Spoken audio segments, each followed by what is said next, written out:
¿Lo tenemos ahí, hermanos? Isaías capítulo 40, versículos del 12 al 31. Sígame con la vista, hermanos. Dice así la siguiente manera. ¿Quién midió las aguas con el hueco de su mano y los cielos con su palmo? Con 3 dedos juntó el polvo de la tierra y pesó los montes con balanza, con pesas los collados. Gracias, hermano. ¿Quién enseñó al Espíritu de Jehová o le aconsejó enseñándole? ¿A quién pidió consejo para ser avisado? ¿Y quién le enseñó el camino del juicio, le enseñó ciencia o le mostró la senda de la prudencia? He aquí que las naciones le son como la gota de agua que cae del cubo y como menudo polvo en las balanzas le son estimadas. He aquí que hace desaparecer las islas como polvo, ni el Líbano bastará para el fuego, ni todos sus animales para el sacrificio. Como nada son todas las naciones delante de él, y en su comparación serán estimadas en menos que nada, y que lo que no es. ¿En qué pues haréis semejante a Dios, o qué imagen le compondréis? El artífice prepara la imagen de talla, el platero le extiende el oro y le funde cadenas de plata. El pobre escoge para ofrecerle madera que no se apolille. Se busca un maestro sabio que le haga una imagen de talla que no se mueva. ¿No sabéis? ¿No habéis oído? ¿Nunca os lo han dicho desde el principio? ¿No habéis sido enseñados desde que la tierra se fundó? Él está sentado sobre el círculo de la tierra, cuyos moradores son como langostas. Él extiende los cielos como una cortina, los despliega como una tienda para morar. Él convierte en nada a los poderosos y a los que gobiernan la tierra hace como cosa vana. Como si nunca hubieran sido plantados, como si nunca hubieran sido sembrados, como si nunca su tronco hubiera tenido raíz en la tierra. Tan pronto como sopla en ellos se secan y el torbellino los lleva como hojarasca. ¿A qué pues me haréis semejante o me compararéis? Dice el Santo. Levantad en alto vuestros ojos y mirad quién creó estas cosas. Él saca y cuenta a su ejército, a todas llamas por su nombre. Ninguna faltará, tal es la grandeza de su fuerza y el poder de su dominio. ¿Por qué dices, oh Jacob, y hablas tú, Israel? Mi camino está escondido de Jehová y de mi Dios pasó mi juicio. ¿No has sabido? ¿No has oído que el Dios eterno es Jehová, el cual creó los confines de la tierra? No desfallece ni se fatiga, con cansancio y su entendimiento no hay quien lo alce. Él da esfuerzo al cansado y multiplica las fuerzas al que no tiene ninguna. Los muchachos se fatigan y se cansan, los jóvenes flaquean y caen, pero los que esperan a Jehová tendrán nuevas fuerzas, levantarán alas como águilas, correrán y no se cansarán, caminarán y no se fatigarán.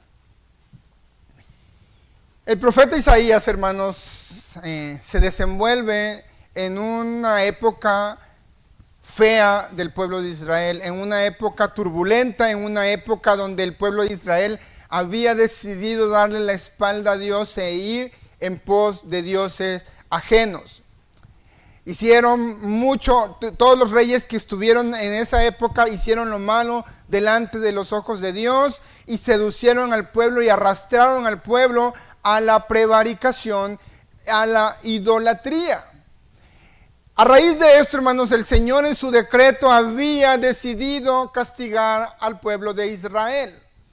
Y muy pronto tanto Judá como Israel iban a sufrir el castigo de su propia maldad.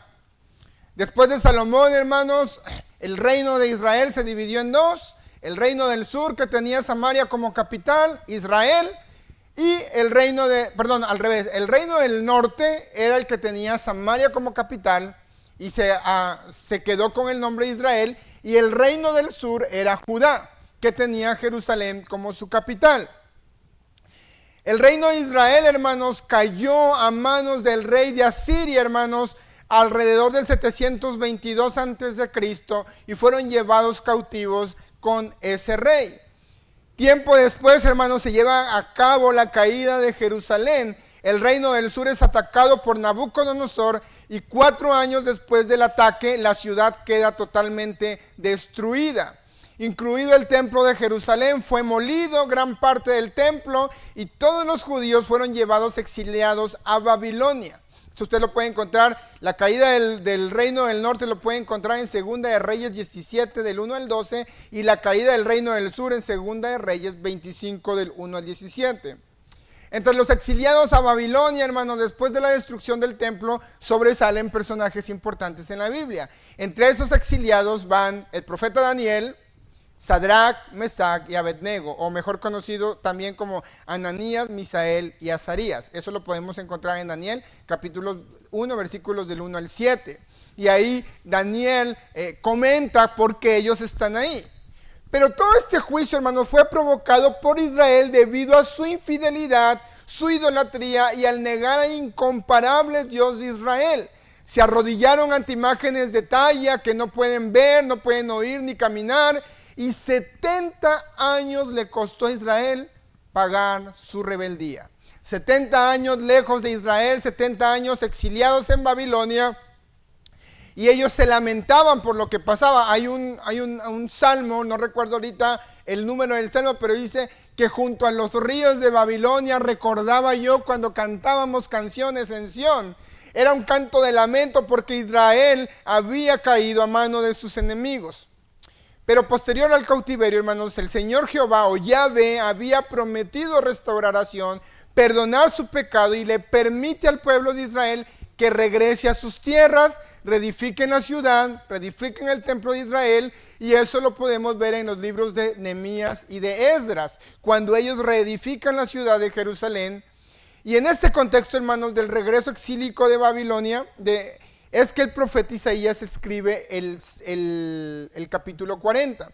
Se cree que desde el capítulo 40 hasta el 66 va dirigido a las generaciones post-exílicas que regresaron de Babilonia y a las nuevas generaciones que habían nacido dentro del cautiverio. Y es aquí, hermanos, donde voy a enfocar esta predicación, hermanos, el incomparable Dios de Israel frente a los ídolos, donde Isaías nos recuerda la incomparable gloria y majestad del Creador del universo, de todas las galaxias, el Santo de Israel, y cómo el ser humano se ha corrompido, reduciendo ese Dios a una triste imagen de talla. Vamos a orar, hermanos. Señor, te damos gracias en esta mañana, te hemos adorado, te hemos cantado, gracias por tu Espíritu Santo. Te rogamos ahora que bendigas esta predicación, que tu Santo Espíritu nos llene, que quites de nosotros toda distracción, toda oposición, todo orgullo, y que, Señor, tu palabra pueda transformar nuestras vidas. Te glorifica tu santo nombre, en el nombre precioso de Cristo Jesús. Amén.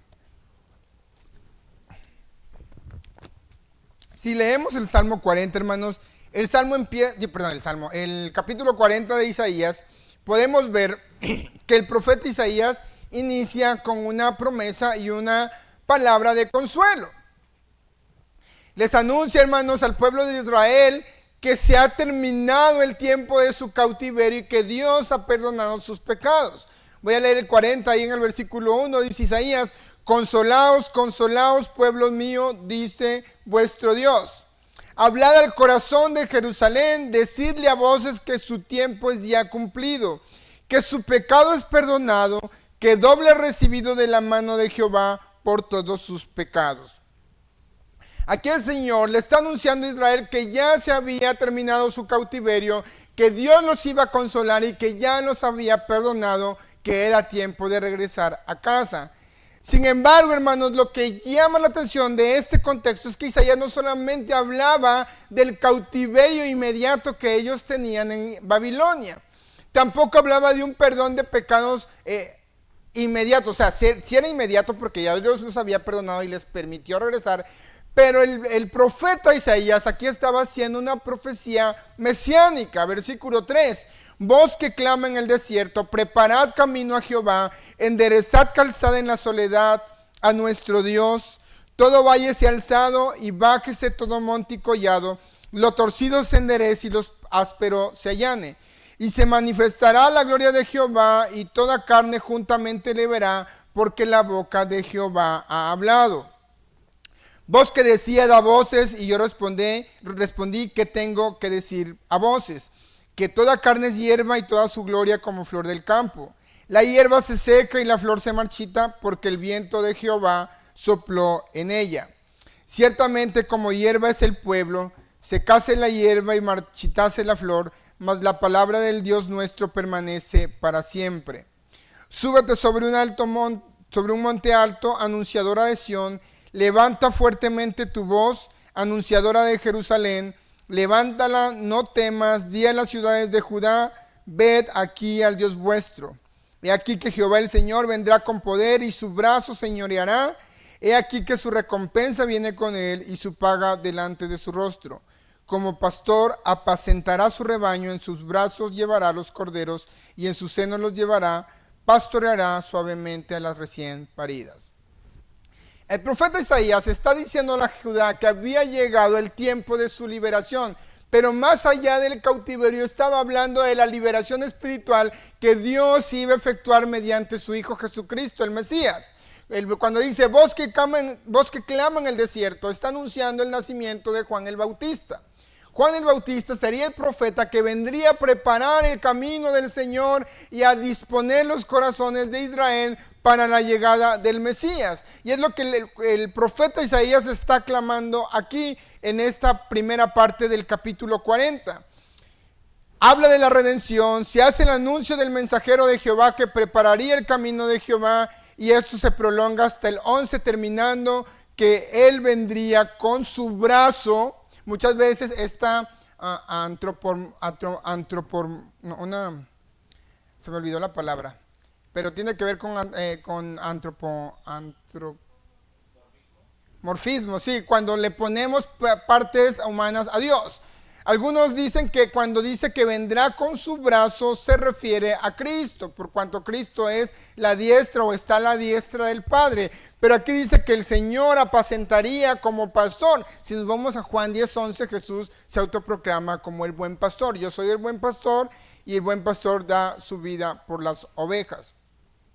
Y este gran Dios, hermanos, descrito por Isaías, sin duda es el único Dios verdadero. No hay otro.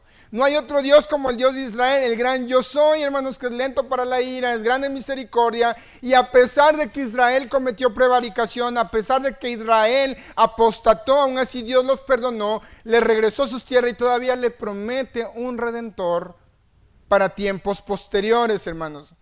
Y es aquí donde Isaías decide, hermanos, poner y desafiar a los fabricantes de ídolos, a los fabricantes de imágenes, para ponerlos en comparación con el Dios de Israel. Por eso, hermanos, el mismo texto describe las cualidades y los atributos de nuestro Dios. Isaías en el capítulo 6 había visto la gloria de Jehová y había visto cómo era el Dios del cielo, y por eso Isaías procuró escribirle a estas nuevas generaciones acerca de la idolatría, porque era su idolatría la que los había llevado al exilio babilónico. El incomparable Dios de Israel, hermanos, es descrito desde el versículo 12 en adelante, hermanos. Dice aquí la siguiente manera: ¿quién midió las aguas con el hueco de su mano y los cielos con su palmo? Con 3 dedos juntó el polvo de la tierra y pesó los montes con balanza y con pesas los collados. ¿Quién enseñó el espíritu de Jehová o le aconsejó enseñándole? ¿A quién pidió consejo para ser avisado?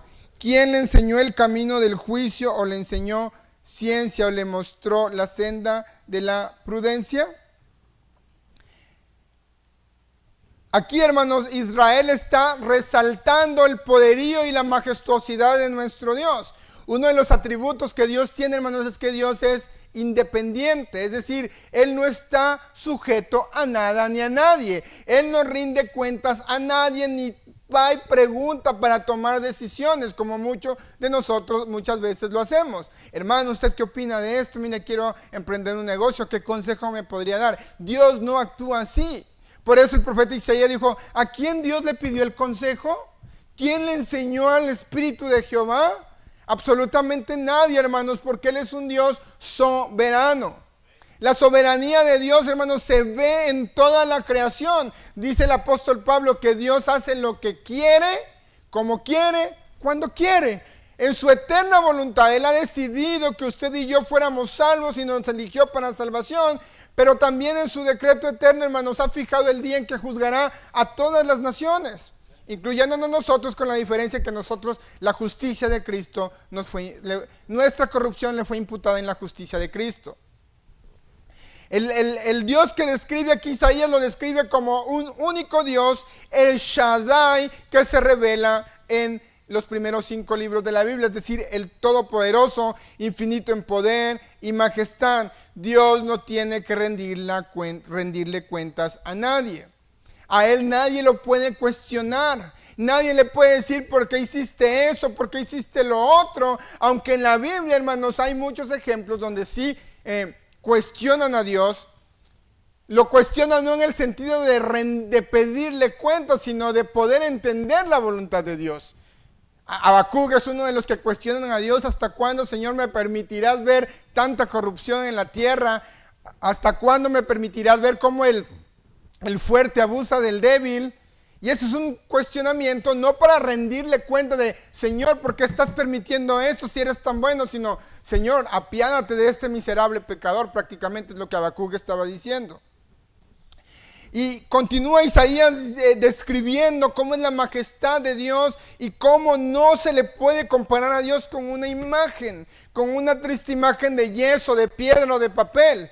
Ahí en el versículo 15 dice: aquí las naciones le son como la gota de agua que cae del cubo, y como menudo polvo en las balanzas le son estimadas. He aquí que hace desaparecer la sidla como polvo, ni el Líbano bastará para el fuego, ni todos sus animales para el sacrificio. Como nada son las naciones delante de él, y en su comparación serán estimadas en menos que nada, y que lo que no es. ¿A qué pues haréis semejante a Dios, o qué imagen le compondréis? El artífice prepara la imagen de talla, el platero le extiende el oro, le funde cadenas de plata. El pobre escoge para ofrecerle madera que no se apolille. Se busca un maestro sabio que le haga una imagen de talla que no se mueva. A Dios no se le puede comparar con una imagen, hermanos. Isaías acaba de describir cuán grande es nuestro Dios, cuán grande es la majestuosidad de Dios. En Isaías capítulo 6 dice que el cielo de Dios, Él era alto y sublime, y sus faldas llenaban el templo, y había millares y millares de ángeles, de arcángeles que decían: Santo, Santo, Santo, Señor Jehová, toda la tierra está llena de su gloria. Al Señor, hermanos, no hay una imagen que puedan decir: vean esta imagen, este es nuestro Dios. Hermanos, en el mundo religioso, hermanos, existen muchísimas imágenes que representan a la divinidad dependiendo del contexto religioso donde vivan. Por ejemplo, en el budismo podemos ver que tienen montones de figuras de Buda, tanto en estatuas como en imágenes de papel y en diferentes presentaciones habidas y por haber. Muchos van, le oran, le rezan, se inclinan ante él y le rinden culto. Ni qué decir del hinduismo, donde hay más de 300 dioses. Podemos encontrar a dioses como Krishna, Ganesha, Brahma, Shiva. Ganesha es un gordito con la cabeza de elefante, hermanos. Y la gente le rinde culto, le adora, porque ellos necesitan ver para poder tener fe en algo que ven. Y el cristianismo cultural tampoco se salva de la idolatría de las imágenes, reduciendo al Dios del cielo una imagen triste de talla esculpida por manos humanas. Tenemos el catolicismo romano, el catolicismo ortodoxo y el catolicismo copto. Las 3 movimientos del catolicismo cultural podemos encontrar que ellos tienen que tener imágenes para rendir cultos a Dios. Y uno, hermanos, de sus argumentos para decir que estas imágenes representan a Dios es porque dicen que estas imágenes son una expresión de fe que necesitamos tener para expresar nuestra devoción. Respecto a las imágenes, la iglesia copta dice lo siguiente: estas imágenes son consideradas ventana a lo divino y desempeñan un papel importante en la adoración y la enseñanza dentro de la iglesia copta. Los coptos están más en Medio Oriente, hermanos, los católicos coptos. La parroquia de Santa Rita, hermanos, en su página web comenta lo siguiente: las imágenes icónicas son consideradas como ventanas al cielo que nos conectan con la trascendencia divina y nos ayudan a elevar nuestros corazones y mentes hacia lo sagrado. A través de las imágenes icónicas, los cristianos pueden conectar con su fe, profundizar su comprensión teológica y experimentar la belleza de la adoración.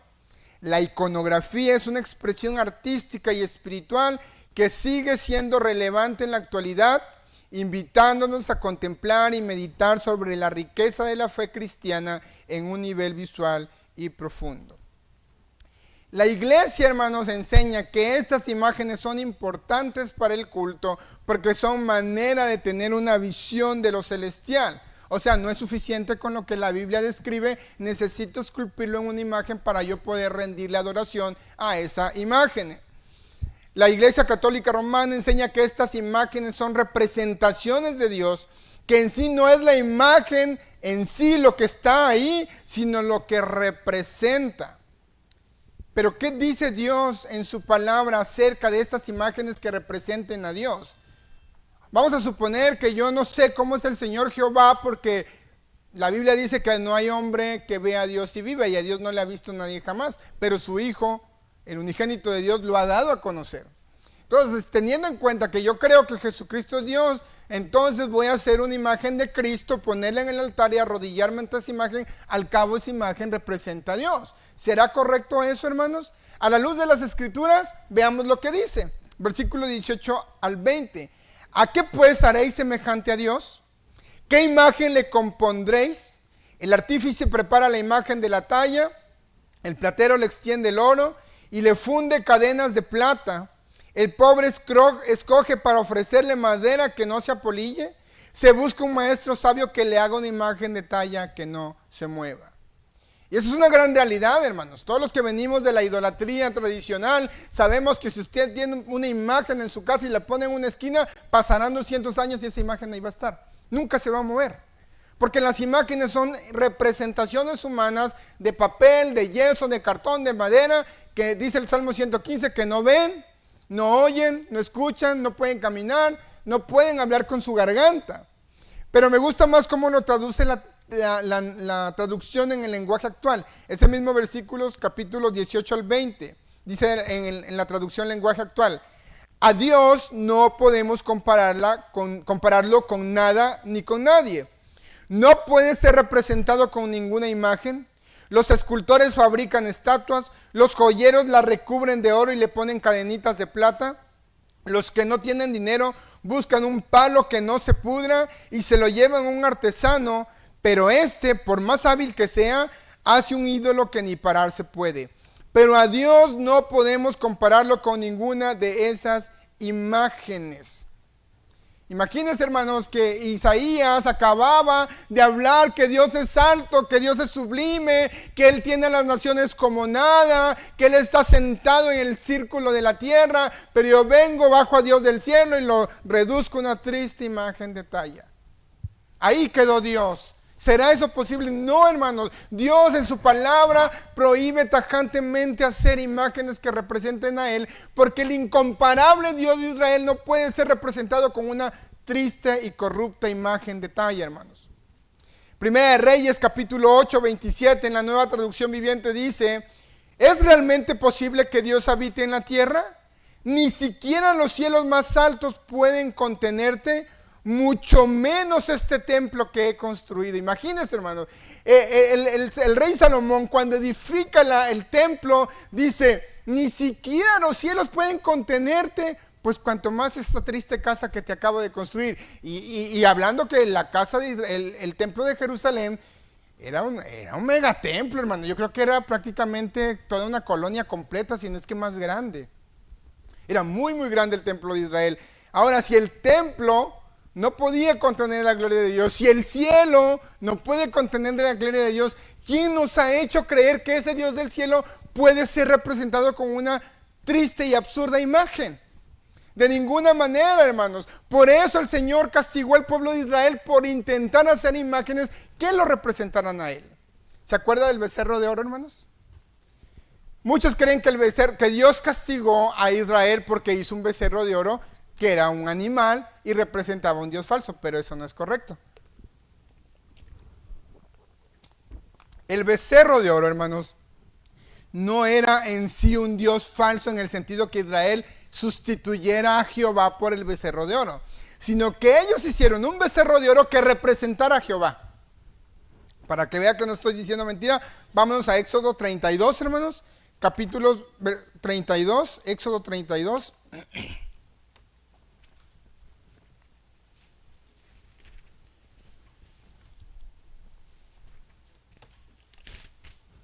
Y vamos a leer versículos del 2 al 6.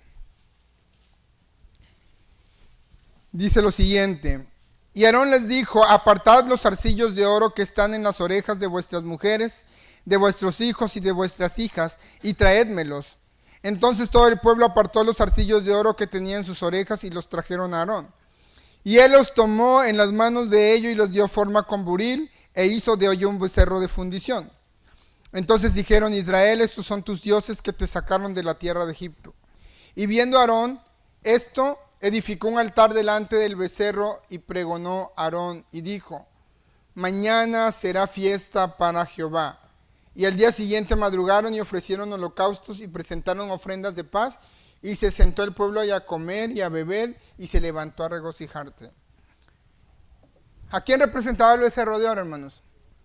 Al Señor. Cuando dicen: esos son tus dioses que te sacaron de la tierra de Egipto, mañana será fiesta para Jehová. Ellos estaban haciendo un becerro de oro para representar al Dios que los sacó de Egipto.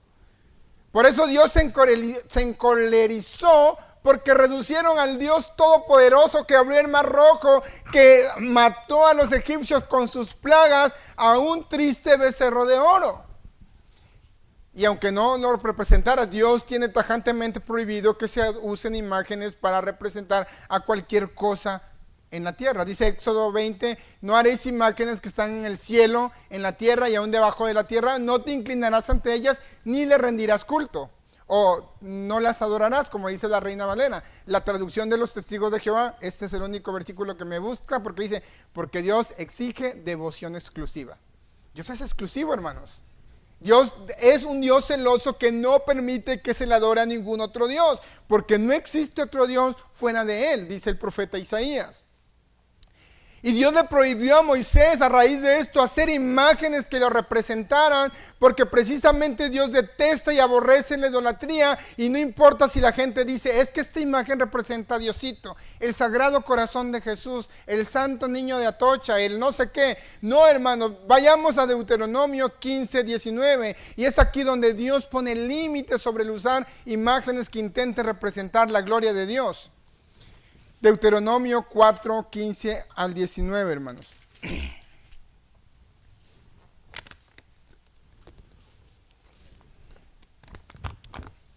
Dice aquí la palabra de Dios: guardad pues mucho vuestras almas, pues ninguna figura visteis el día que Jehová habló con vosotros en medio del fuego, para que no os corrompáis y hagáis para vosotros escultura, imagen de figura alguna, efigie de varón o hembra, figura de animal alguno que esté en la tierra, figura de ave alguna alada que vuele por el aire, figura de ningún animal que se arrastre sobre la tierra, figura de pez alguno que haya en el agua debajo de la tierra. No sea que alces tus ojos al cielo, y viendo el sol, la luna y las estrellas y todo el ejército del cielo, seas impulsado y te inclines a ellos, y les sirvas, porque Jehová tu Dios los ha concedido a todos los pueblos debajo de los cielos.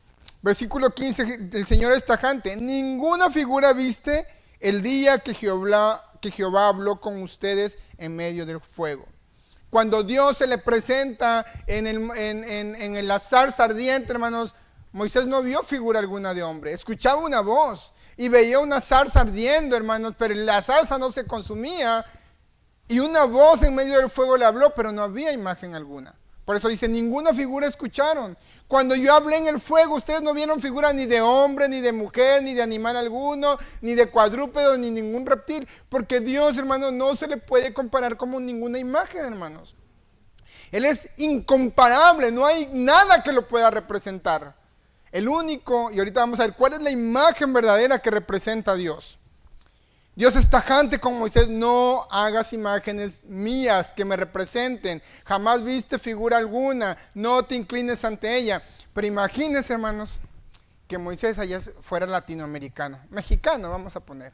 ¿Cómo somos los mexicanos? Bien idólatras, hermanos. Por cultura, por tradición, somos bien idólatras. Que Moisés haya sido mexicano, ¿sabe qué hubiera pasado, hermano? Bueno, ya que Dios no se presenta, hubieran mandado a hacer una imagen de la santa zarza ardiente, hermanos. Y ahí hubieran puesto un altar y le hubieran rendido culto a la zarza. En vez de darle culto al Dios que se manifestó, hubieran puesto una imagen de la zarza. Porque eso es muy común. Que ya se apareció un pipí en forma de una imagen, ahí va la gente a adorarle. Que se apareció en la tortilla, ahí va la gente y es que aquí se apareció Diosito y le hacen un altar, ponen un montón de veladores. Imagínense que Moisés hubiese sido así. Ahí en el monte Sinaí hubieran hecho un altar, miles de veladoras y una rama adornada con un montón de cosas, porque esa es la zarza donde Dios habló. Pero Dios fue tajante, hermano, no harás imágenes que me representen de ningún tipo de cosa. Ahora, los que adoran imágenes dicen lo siguiente, es que no las adoramos, las veneramos. La Biblia no prohíbe adorarlo, sino venerar. Pero vámonos al diccionario, hermanos, y el diccionario de la Real Academia Real Academia Española dice lo siguiente: venerar se define como respetar en sumo grado a alguien por su santidad, dignidad o grandes virtudes o algo por lo que se representa o recuerda. Y la misma RAE dice que el sinónimo de venerar es reverenciar, adorar, honrar, admirar, respetar, amar, idolatrar, ensalzar o considerar. Entonces, venerar y adorar son sinónimos. Y sobre todo, hermanos, al yo arrodillarme ante algo, hermanos, en la Biblia el acto de arrodillarse es un acto de adoración y de sumisión. Al yo arrodillarme ante una imagen estoy rindiendo adoración, por mucho que yo en mi mente crea que solamente lo estoy venerando.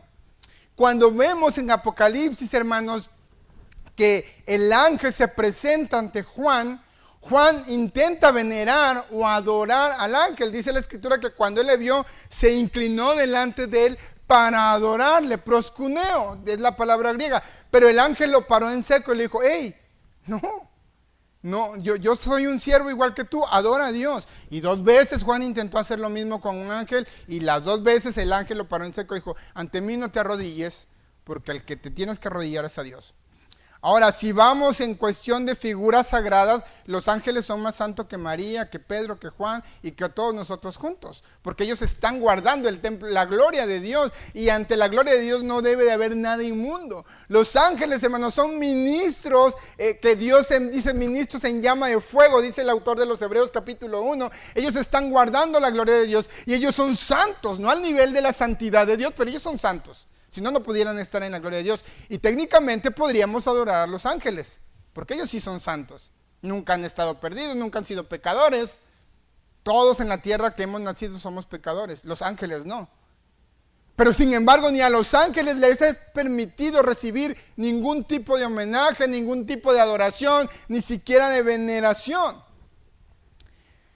Otro argumento, hermanos, que utilizan los que defienden el uso de imágenes es que si Dios prohibiera el uso de imágenes, no hubiese ordenado poner querubines en el arca del pacto, ni hubiese permitido a Salomón poner serafines en el templo.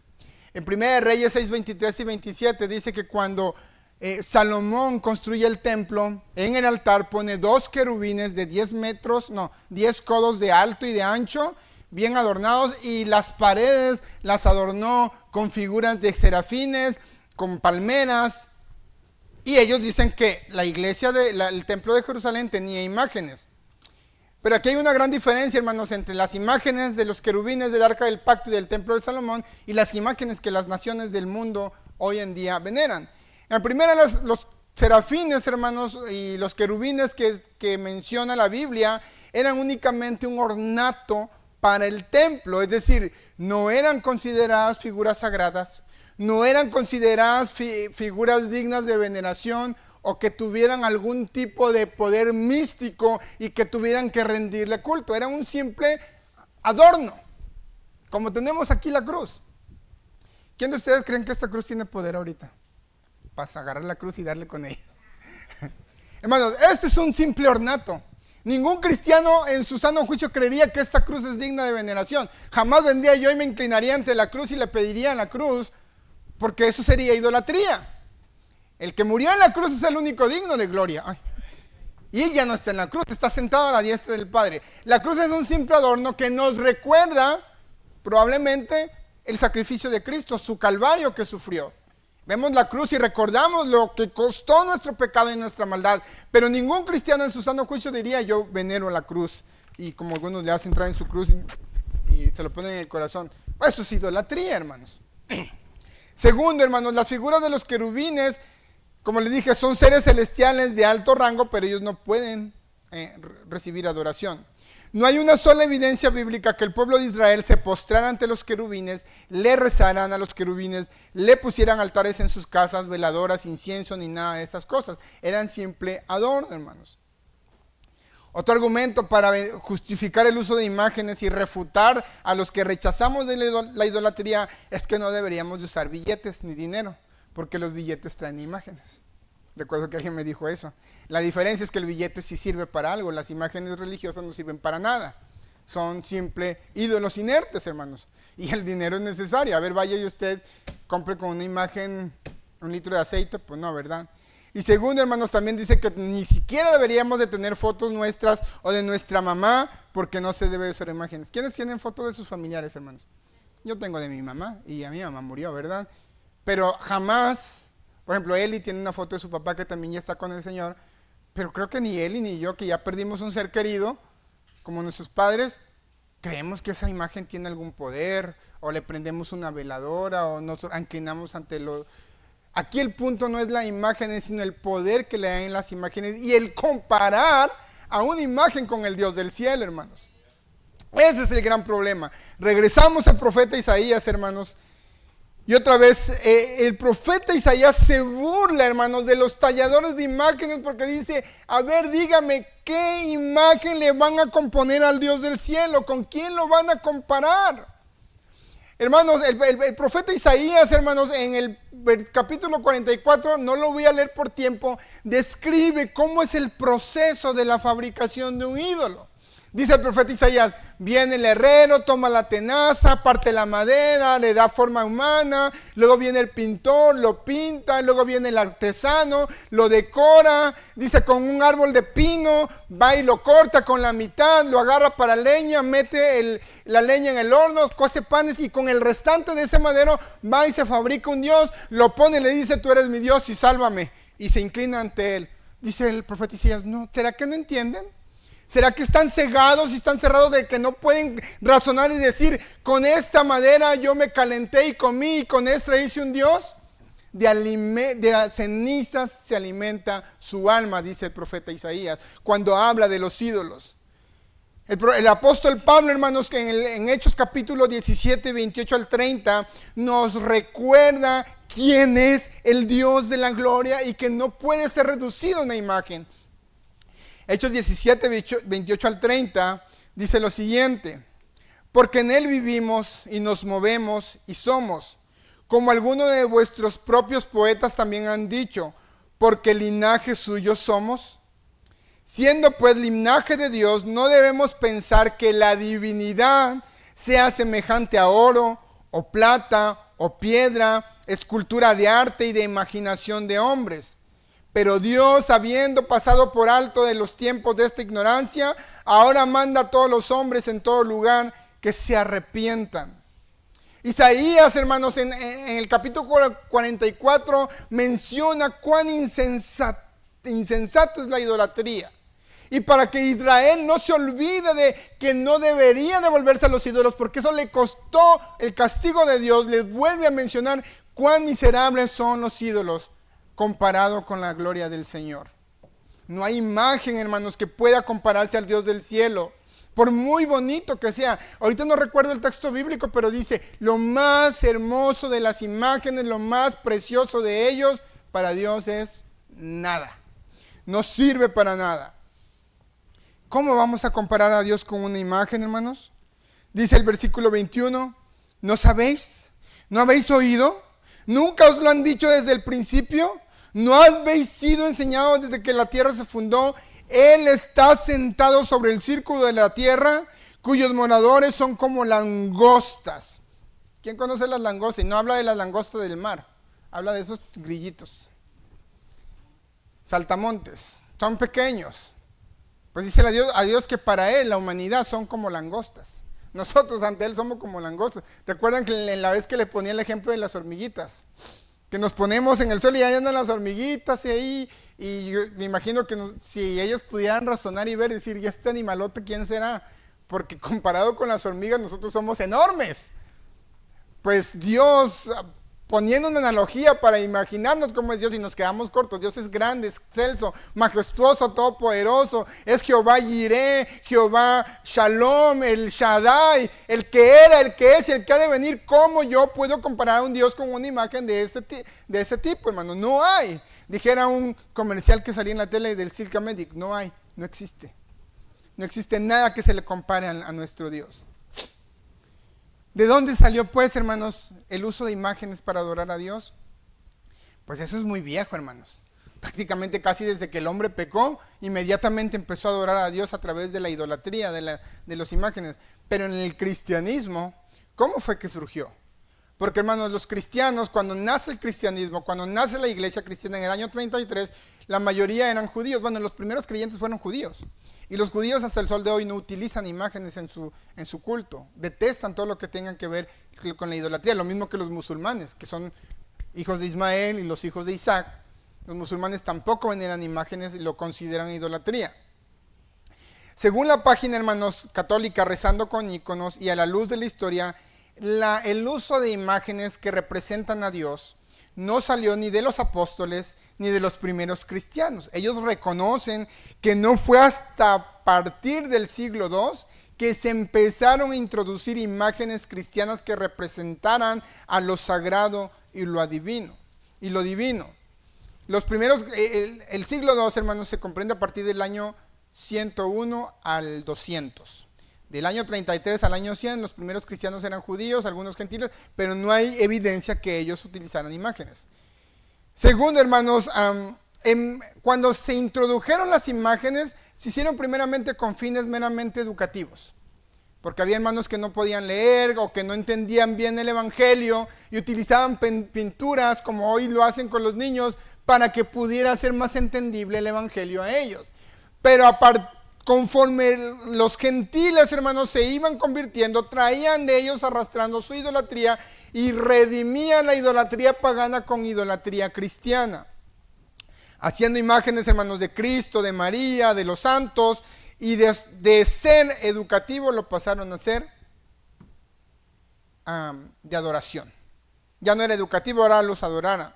Y a partir del siglo III, la iconografía pasó a ser usada para el culto en la veneración, y en el año 697 después de Cristo ya era un dogma respecto al uso de imágenes para venerarlos y adorarlos. Pero ellos reconocen, hermanos, que la idolatría o la iconografía cristiana no sale de los apóstoles, y por supuesto que no. Todos sabemos que los apóstoles eran judíos, conocían la ley del Señor, sabían que era terrible, hermanos, utilizar imágenes para representar a Dios. Y aquí está el ejemplo. El apóstol Pablo viaja a Atenas, viaja a Grecia, hermanos, para predicar a Cristo. Y dice que su espíritu se enardeció al ver que estaba llena de ídolos, hermanos. Un ídolo en cada esquina, como los Oxxos de hoy en día. Yo creo que hasta más. Pero le llama la atención al apóstol Pablo que hay una imagen, y en realidad no era una imagen. Dicen los historiadores, según que era como una pila, una plancha de cemento, bien decorado, que decía al Dios no conocido. No había imagen alguna, porque no conocían a ese Dios. No tenían ni idea de quién era ese Dios, y no tenían imagen alguna. Y dice Pablo, al Dios no conocido, a ese Dios les vengo a predicar el día de hoy. Y empieza Pablo a predicar acerca de Cristo. Hermanos, comparar a Dios con una imagen es un acto violatorio a sus atributos. Es una ofrenda a su eterno poder y deidad. Es una rebeldía descarada ante el mandato de Dios sobre los ídolos. La Biblia, hermanos, en ninguna parte nos ordena realizar imágenes que representan a Dios, y mucho menos que le rindamos veneración o adoración. La única imagen, hermanos, que Dios sí permite que adoremos, porque si hay una imagen que debemos de adorar, esa imagen, ¿sabe quién es, hermanos? Jesucristo. Colosenses capítulo 1, versículo 15 dice que Él es la imagen visible del Dios invisible, y es el único al que podemos y debemos adorar, pero en espíritu y en verdad. No estoy hablando de imágenes de talla, hermanos. No vaya a llegar que haya llegando. El hermano dijo que adoremos una imagen de Cristo. No, hermano. Cristo es la imagen, pero no podemos hacer una imagen en físicas, sino Él es la imagen que representa a Cristo, el Dios que se hizo carne, hermanos. Jesús ya vivía con su Padre, coexistía con Cristo en la eternidad, y Él renunció a ese privilegio para venir a mostrarnos al Padre. Cuando Felipe le dice, Señor, muéstranos al Padre, el Señor le dijo, Felipe, he estado tanto tiempo con ustedes, ¿cómo dice muéstranos al Padre? ¿Acaso no sabes que el que me ve al Padre, el que me ve a mí ve al Padre? Porque el Padre y yo uno somos. Es la única imagen de Dios al que podemos adorar, pero sin necesidad de imágenes físicas. Dios hizo carne, hermanos, dice la Escritura que vimos su gloria, como la del unigénito del Padre, lleno de gracia y verdad. Jesús vino a mostrarnos la imagen del Padre, hermanos, y en Él es el único donde nosotros que tenemos que confiar. Dice el versículo 28 de Isaías 40, ¿no has sabido, no has oído que el Dios eterno es Jehová, el cual creó los confines de la tierra? No desfallece ni se fatiga con cansancio, y su entendimiento no hay quien lo alcance. Él da esfuerzo al cansado y multiplica las fuerzas al que no tiene ningunas. Los muchachos se fatigan y se cansan, los jóvenes flaquean y caen, pero los que esperan a Jehová tendrán nuevas fuerzas, se levantarán alas como las águilas, correrán y no se cansarán, caminarán y no se fatigarán. Nuestro Dios no se cansa, hermano, no desfallece. Él no necesita que lo vayamos cargando en procesión o que lo andemos cuidando del polvo y que no se ensucie y que no vaya a volar una gallina y con la pata lo tire y se caiga al piso y se haga polvo. Ese no es nuestro Dios. El Dios del cielo dice que al contrario, Él nos da fuerza a los que esperamos en Él.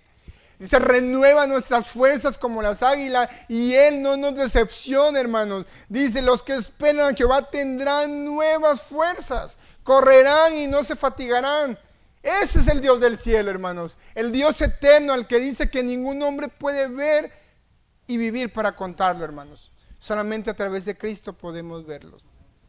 Su creación habla, hermanos, del poder y de su majestuosidad. Dice el Salmo, los cielos cuentan la gloria de Dios y el firmamento anuncia la obra de sus manos. Hay un Dios en la eternidad, hermanos, que está sentado en su trono y está reinando con poder y majestad, pero ese no tiene nada que ver con una imagen que nos puedan imaginarnos el día de hoy. Y ese es el Dios que adoramos. Y ese es el Dios que debemos de temer y de rendirle toda nuestra devoción y nuestra convicción, hermanos, y al que debemos de temer en todo tiempo. A los ídolos no, hermanos. Los ídolos no tienen poder para nada. No tienen poder ni para hacer el bien, ni para hacer el mal, ni para conceder ningún deseo. Únicamente el Dios que está en su trono. Y damos gracias a Dios, hermanos, porque muchos estuvimos atados a la idolatría, creyendo que adorábamos una imagen que representaba a Dios. Le adorábamos, le pedíamos en vano, porque no escuchan, no se mueven. Yo recuerdo que de niño tendría que andar limpiando las figuras que mi abuela tenía en su mesa, llena de ídolos. Y cuidándolo, una vez recuerdo que tenía su nacimiento y tenía ahí, y yo aplasté a un burrito y con el temor de que mi abuela me fuera a pegar. Y una vez una gallina le tiró su San Martincito de Porres. Lo hizo polvo. Hermanos, porque son ídolos. El Dios del cielo, jamás tenemos ese temor de que se nos va a caer nuestro Dios y se va a hacer polvo, y hasta ahí llegó nuestro Dios. Dios es eterno. ¿A qué lo van a comparar? Dice el Señor. ¿Con quién me van a comparar? ¿Qué imagen me van a componer? Dice el Señor. Oh, hermanos, eso debería llenarnos de gozo, de alegría y de adorar a nuestro Dios con gratitud, de saber que es un Dios santo, un Dios eterno, un Dios que aunque no lo podemos ver, toda la creación habla de su gloria, dice el profeta Isaías. Toda la tierra está llena de su gloria. Ninguna imagen. Por eso, hermanos, gracias, aquí jamás va a haber imágenes de Dios, de Cristo, de algún santo, porque no hay nada que se le pueda comparar a nuestro Dios. A lo mejor pueden usar las maestras para enseñar a los niños, pero siempre dejando en claro que esa es una simple iconografía que no tiene nada que ver con lo que la Biblia revela, porque no hay imagen que se le pueda comparar a Dios. Y al entender esto, hermanos, debemos de temer a nuestro Dios, darle la gloria de vida a su nombre, puesto sobre nuestros pies. Vamos a orar y vamos a adorar al Señor, hermanos, en esta tarde. Hemos visto en palabras del profeta Isaías que nos describe un Dios alto y sublime, un Dios todopoderoso, un Dios eterno, un Dios milagroso, un Dios que hace maravillas, que ha hecho y que seguirá haciendo, hermanos, para la gloria de nuestro Dios. Vamos a orar, vamos a adorar al Señor y vamos a darle gracias por ser el Dios de la creación, por habernos adoptado como hijos, por tener el privilegio de acercarnos, ya no mediante una imagen, ya no mediante un sacerdote, ya no mediante un intermediario, sino ahora tenemos acceso al Padre por medio de Cristo. Cierra sus ojos, hermanos, y demos gracias a Dios y adoremos al Señor en esta mañana. Señor, te adoramos, te glorificamos, porque tú eres Dios en el cielo, en la tierra y en todo lugar, porque no hay imagen, Señor, que se te pueda comparar.